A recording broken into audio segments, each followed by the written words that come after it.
রাত্রিবেলায় ঘুমানোর আগে যদি তোমরা হাতের মধ্যে এই 3টে নাম্বার লিখে ঘুমোতে পারো, তোমাদের ঘুমিয়ে যাওয়া ভাগ্যও কিন্তু জেগে উঠবে। তোমরা যখন রাত্রিবেলায় ঘুমানোর জন্য যাবে, তখন তোমরা ডান হাতের মধ্যে লিখে দেবে লাল কালির পেন দিয়ে অথবা নীল কালির পেন দিয়ে ওম। তার ঠিক নিচে তোমরা লিখে দেবে এই নাম্বারটা 369।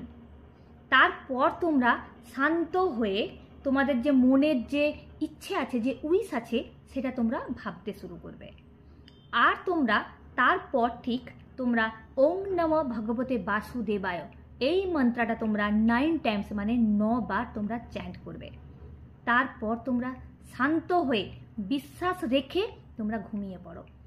পরের দিন সকালে যখন তোমরা ঘুম থেকে উঠবে, তখন দেখবে তোমাদের অনেক হালকা ফিল করবে। তোমরা যে কাজে হাত দাও না কেন, সেই কাজটা কিন্তু তোমরা ঠিকঠাকভাবে করতে পারবে।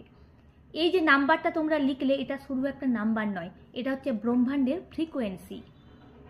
তো এই নাম্বারটা লেখার পর আর তোমরা যদি শান্ত হয়ে ঘুমিয়ে পড়তে পারো আর বিশ্বাস রেখে করতে পারো এই কাজটা, তাহলেই কিন্তু তোমাদের জীবনের পরিবর্তন তোমরা দেখতে পাবে।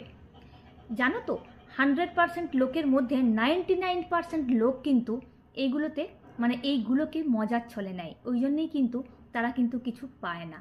কিন্তু 1% লোক কিন্তু এগুলো বিশ্বাসের সাথে করে এবং তারাই কিন্তু জীবনে চেঞ্জ করে ফেলে। তো তাদের জীবনে কিন্তু অনেক কিছু পরিবর্তন আছে, তাদের জীবনকে বদলে ফেলতে পারে। তো বিশ্বাস রেখে যদি এই কাজগুলো করতে পারো, তাহলেই কিন্তু এই কাজে তোমরা সাকসেসফুল হবে। কেন কি, এটা হচ্ছে ব্রহ্মাণ্ডের রহস্য। তাই বলবো যে বিশ্বাসের সাথে এই কাজটা করে দেখো, জীবনে কিন্তু তোমরা অনেক বড় সফলতা অর্জন করতে পারবে। তো আজকের টিপসটা যদি তোমাদের ভালো লেগে থাকে, প্লিজ লাইক, শেয়ার, কমেন্ট করতে ভুলো না। Thank you.